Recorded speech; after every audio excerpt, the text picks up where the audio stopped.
Ah!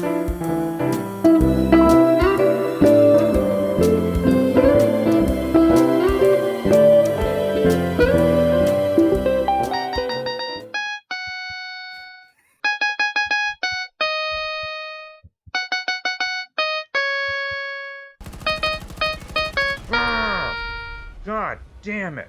Get off my car, bird shit. Ah!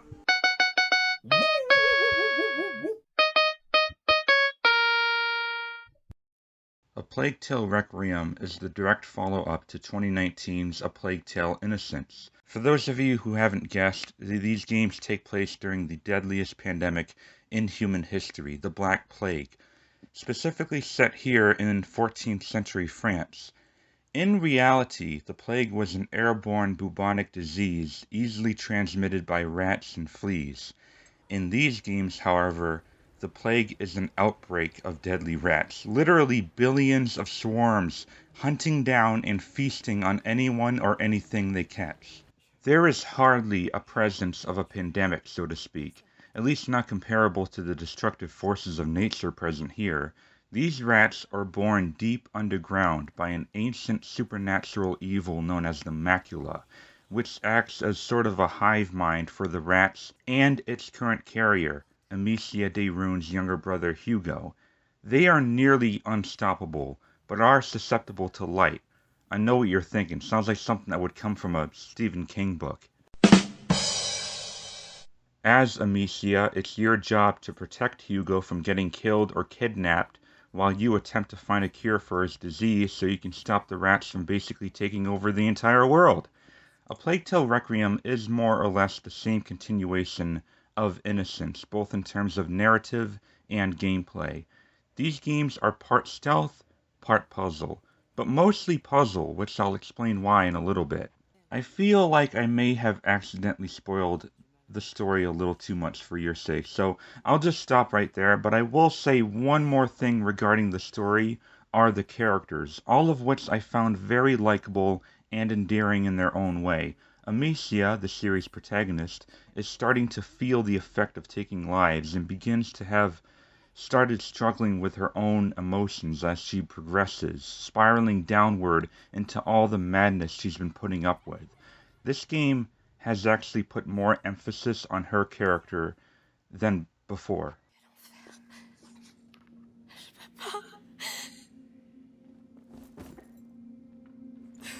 Pitié. Pitié. Comment je vais faire?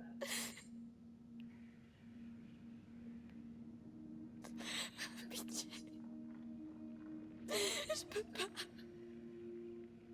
Aidez-moi. Oh, Seigneur.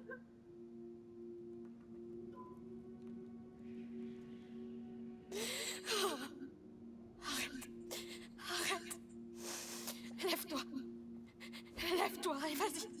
Hugo is such a cute kid that just the thought of him dying as a way to stop the spread of the supernatural plague is completely out of the question, even more so than the controversial ending of The Last of Us. And whenever the game takes a brief, peaceful break from life and death situations, the time you spend with him as siblings, simply finding the last glimmers of happiness in their lives, makes those moments all the more special. Lucas is basically a child prodigy alchemist, born before his time and wise beyond his years. This kid is the most resourceful person in the whole game, teaching Amicia new ways to survive she was never aware of, and leaves the most permanent mark of influence on Amicia's journey. Without Lucas's help, she and Hugo would not have gotten far at all.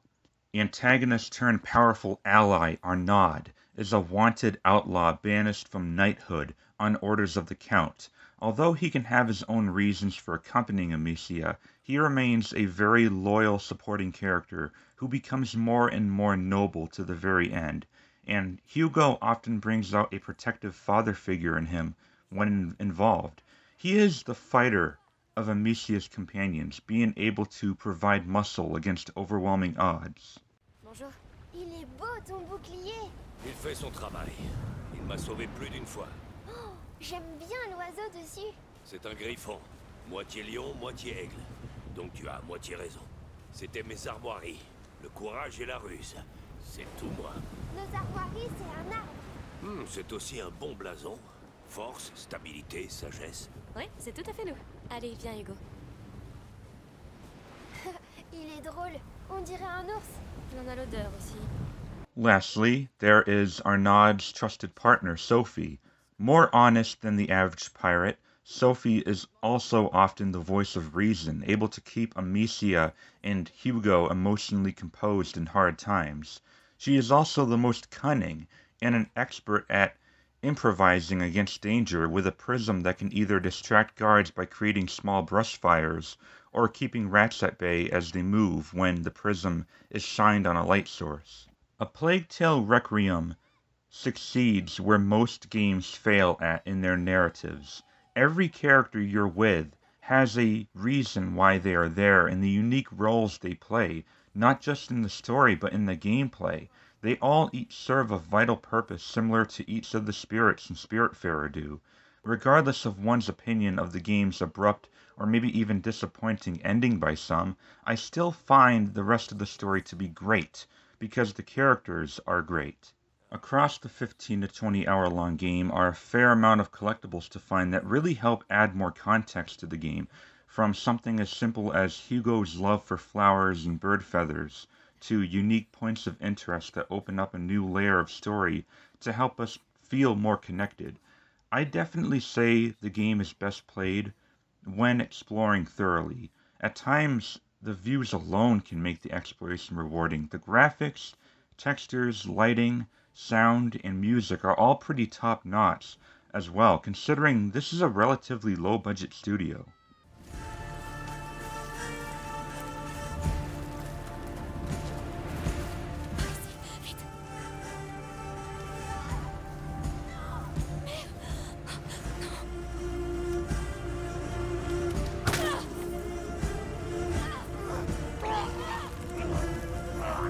Vite. Ça arrive.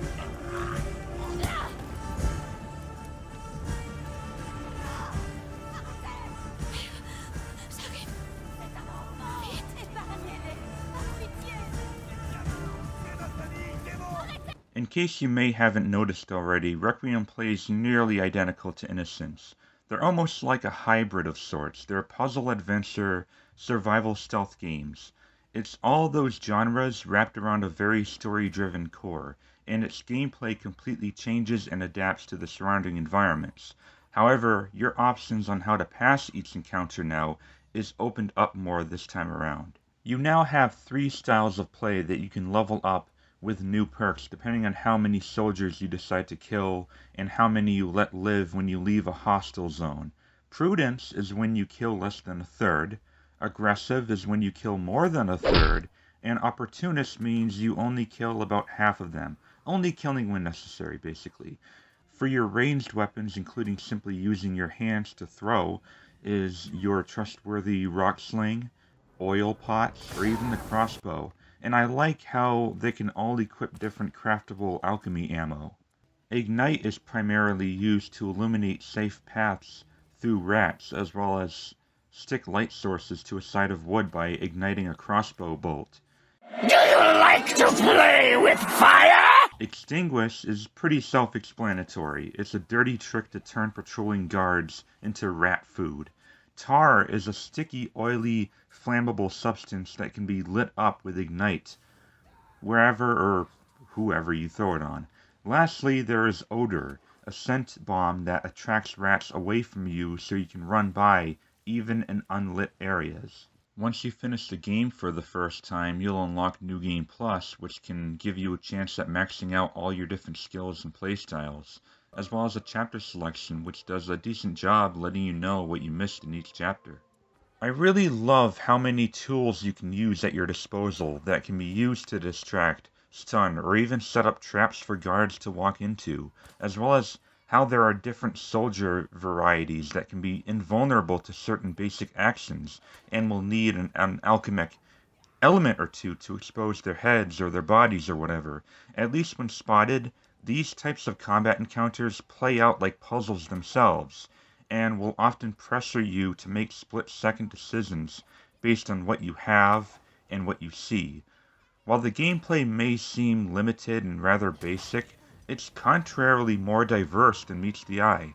Along with your ranged abilities, you may also pick up some one-time use knives that can instantly kill a strong soldier if he catches you or you sneak up to him, or they can be saved up to break into a secret workbench to scavenge even more materials to use on upgrading your sling, crossbow, storage, or gear, as well as being able to scrap excess pots or bullets that you find but you can't pick up. At many points in the game, Hugo can open up his power to you that lets you see everything he sees, basically his macula vision, heat signatures of nearby enemies, as well as controlling a horde of rats to dispose of threats that are in the way. So obviously most of the gameplay is awesome. But what about the puzzles? Are those well thought out? Well, I think so anyway. There were a few puzzles that really stumped me, but not so much that it frustrated me to the point where it took away from the experience or pacing of the game. Some optional ones even rewarded you with a collectible that was hidden from a previously closed off path. Just like A Plague Tale Innocence, Requiem is a masterpiece of video game storytelling and problem solving. Like the former, however, this one also contains a few shortcomings, this time in the form of technical bugs and software limitations. I'm mainly referring to the fact that this is a ninth generation game that can still only run at 30 frames per second, which I do admit is absurd. Now, this is more of a global complaint, a common criticism for the game, and not so much a personal issue that I have with it. I honestly don't care how smooth the game runs, as long as it's a steady 30 FPS and doesn't dip at all during more important gameplay segments. I'm fine with it, and it didn't here for me, although I did notice it occasionally skipping a little bit whenever I would transition between areas. There was one time a piece of tutorial text that wouldn't go away while I was giving Hugo a feather I found, and that kind of soiled the moment. Earlier than that, there was actually a bug tutorial text on screen permanently, and the only way I could get rid of it was by dying or restarting the checkpoint. I love playing these kinds of story-driven games in the language native to where the game is set, so I always love playing A Plague Tale in French localization with English subtitles. It makes the experience feel more authentic and appropriate. Well, there was one occasion where I was starting up the game again. I think it was like my second session, and for some reason the settings forgot to save the French voice dub change and set it back to English by default. So I had to change it back.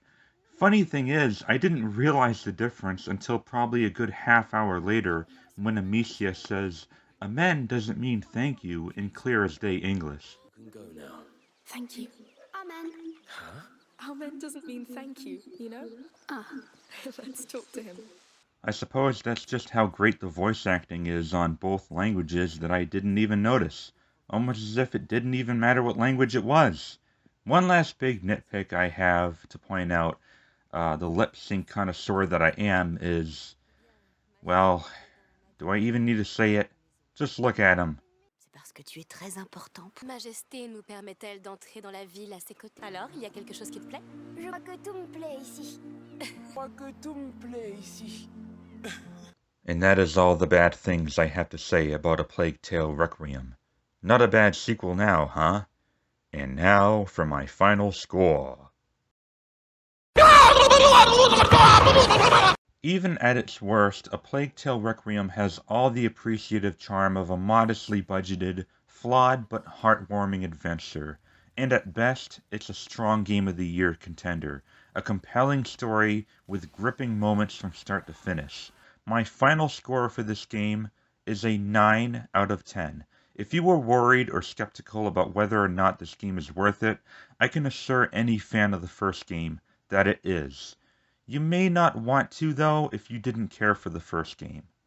I say that because this isn't an improvement in the sense that it reaches a more mainstream game audience. Rather, it's an improvement in the way that gives more of what the fans want. Even more new mechanics to add to the same core gameplay. Make the story even bigger, more ambitious, while maintaining the same dark tone as before. In short, if you loved A Plague Tale Innocence, you'll most definitely love Requiem. That is, if you can get over playing a game at 30 FPS in 2022.